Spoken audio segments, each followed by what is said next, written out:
नमस्कार. आजच्या या विशेष विश्लेषणात आपले स्वागत आहे. आपण जेव्हा प्लास्टिक प्रदूषणाचा विचार करतो ना, तेव्हा सहसा समुद्रात तरंगणाऱ्या बाटल्या किंवा कचऱ्याचे मोठे ढीग आपल्या डोळ्यांसमोर येतात, बरोबर? पण आज आपण एका अशा संकटावर प्रकाश टाकणार आहोत, जे कदाचित आपल्याला उघड्या डोळ्यांनी दिसत नाही, पण त्याचा थेट आणि भयंकर परिणाम आपल्या अगदी जवळच्या परिसंस्थेवर होत आहे. ते म्हणजे आपल्या निसर्गातील सर्वात महत्त्वाच्या आणि कष्टकरी घटकावर म्हणजेच मधमाशांवर ओढवलेलं संकट. प्लास्टिक केवळ पृथ्वीलाच नव्हे तर सूक्ष्म पातळीवर जाऊन मधमाशांच्या दैनंदिन जीवनाला कसा धोका निर्माण करत आहे हे आपण आज समजून घेणार आहोत. चला तर मग यावर सविस्तर चर्चा करूया. एकदा ह्या विचाराकडे लक्ष द्या. मधमाशा नाहीत तर परागीभवन नाही, परागीभवन नाही तर भविष्य नाही. हे फक्त काही शब्द नाहीत बरं का. हे एक अत्यंत कठोर आणि भयानक वास्तव आहे. जर मधमाशाच नसतील तर परागीभवन होणार नाही, आणि परागीभवन थांबलं तर आपण रोज जे अन्न खातो ना, त्याची निर्मितीच मुळी थांबेल. यावरून हे छोटे जीव आपल्या अस्तित्वासाठी किती निर्णायक आहेत हे अगदी स्पष्ट होतं. आजच्या विश्लेषणाचा मुख्य उद्देशच या समस्येच्या गांभीर्याची जाणीव करून देणं हा आहे, कारण ही समस्या केवळ पर्यावरणाची नाही तर थेट आपल्या मानवी अस्तित्वाची आहे. फुलांवर बसलेली ही मधमाशी पहा. निसर्गाची ही रचना खरोखरच किती अचूक आणि सुंदर आहे. मधमाशा म्हणजे केवळ एखादा सामान्य कीटक नाहीयेत, तर त्या आपल्या परिसंस्थेचा आणि संपूर्ण अन्न साखळीचा मुख्य कणा आहेत. पण या अत्यंत नैसर्गिक आणि सुंदर प्रक्रियेमागे आता एक कृत्रिम, मानवनिर्मित धोका लपलेला आहे, तो म्हणजे प्लॅस्टिक. आपले हे कृत्रिम प्रदूषण निसर्गाच्या या सर्वात शुद्ध आणि महत्त्वाच्या प्रक्रियेत कसा आणि किती मोठा अडथळा निर्माण करत आहे हे समजून घेणं आता खऱ्या अर्थाने काळाची गरज बनली आहे. तर आता वळूया मुख्य भागाकडे. प्लास्टिकचे 4 गंभीर परिणाम. 1. जैविक घुसखोरी. सर्वात आधी आपल्याला या एका शब्दाचा अर्थ समजून घ्यावा लागेल, तो म्हणजे मायक्रोप्लास्टिक्स किंवा सूक्ष्म प्लास्टिक.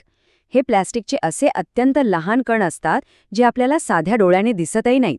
पण सर्वात धक्कादायक गोष्ट काय आहे माहितीये? हे कण आता फुलांच्या परागकणांमध्ये आणि मकरंदामध्ये अक्षरशः मिसळू लागले आहेत. अन्नाच्या शोधात जेव्हा मधमाशा फुलांवर जातात तेव्हा त्या अन्नासोबत नकळतपणे हे प्लास्टिकचे कणही गिळतात. विचार करा, ज्या अन्नातून त्यांना पोषण मिळायला हवं तिथे तेच अन्न त्यांच्या शरीराला आतून इजा पोचवत आहे आणि त्यांची पोषण क्षमता कमी करत आहे. हा धोका इतका सूक्ष्म आहे ना की तो सहज लक्षातही येत नाही. आणि हे अतिशय उत्तमरित्या स्पष्ट करतं की हे संकट किती बहुआयामी आहे.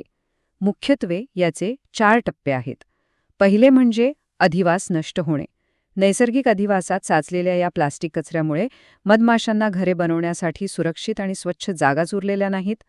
दुसरे, आपण आत्ताच पाहिलेले अन्नस्रोत दूषित होणे.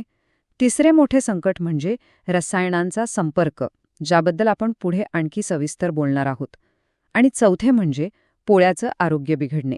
म्हणजे बघा, हा परिणाम फक्त एका मधमाशीपुरता मर्यादित राहत नाही, तर तो संपूर्ण वसाहतीला नष्ट करू शकतो.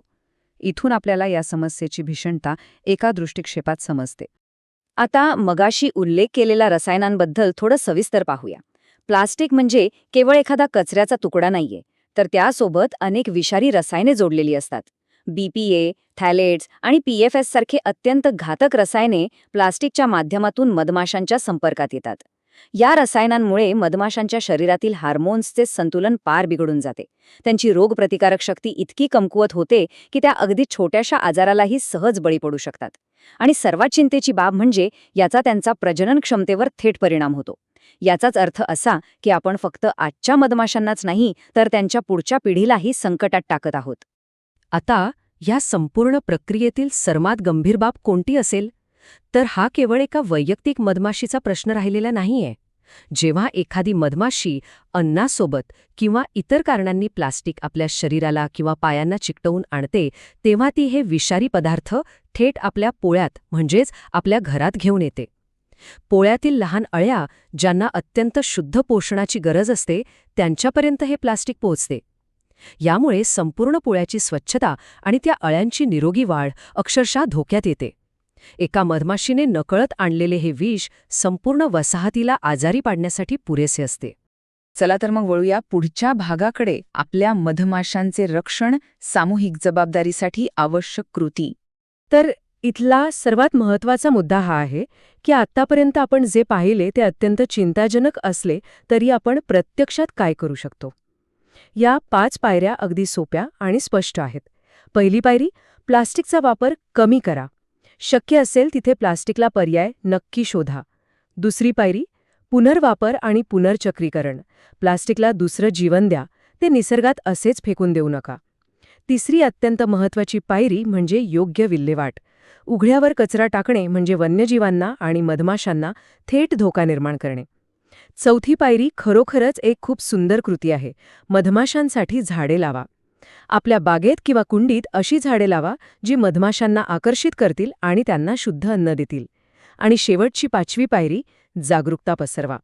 आपण जी माहिती आज घेतली आहे ती इतरांपर्यंत पोहोचवणं खूप गरजेचं आहे. आणि आता शेवटचा भाग, एक उत्तम उद्या, आपले उज्ज्वल भविष्य. हे सगळं कसं जोडलं जातं ते पाहूया. इथे आपल्यासमोर 2 अगदी स्पष्ट पर्याय आहेत. एकीकडे असा मार्ग आहे जिथे आपण आजच्याच वेगाने प्लास्टिक वापरत राहू आणि संपूर्ण जग कचऱ्याने वेढले जाईल. परिणामी मधमाशा आणि पर्यायाने आपले अन्न नष्ट होईल. आणि दुसरीकडे तो मार्ग आहे जिथे आपण थोडे प्रयत्न करू, प्लास्टिकचा वापर कमी करू आणि असं भविष्य निर्माण करू जिथे जास्त फुले असतील, निसर्ग अधिक समृद्ध असेल आणि भरपूर मधमाशा असतील.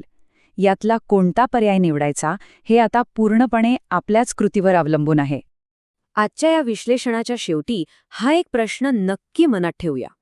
आपली ही सुंदर पृथ्वी, जिथे निसर्गाची अशी सुरेल गुंजन सतत ऐकू येते, ती अशीच गुंजत राहील का? की आपल्या निष्काळजीपणामुळे वाढणाऱ्या या प्लॅस्टिकच्या थराखाली निसर्गाचा हा आवाज कायमचा शांत होईल? उत्तर आपल्याच हातात आहे. आपण सर्वांनी मिळून प्रयत्न केले तरच आपण आपल्या पृथ्वीला आणि या मधमाशांना वाचवू शकू. हे विश्लेषण ऐकल्याबद्दल खूप खूप धन्यवाद.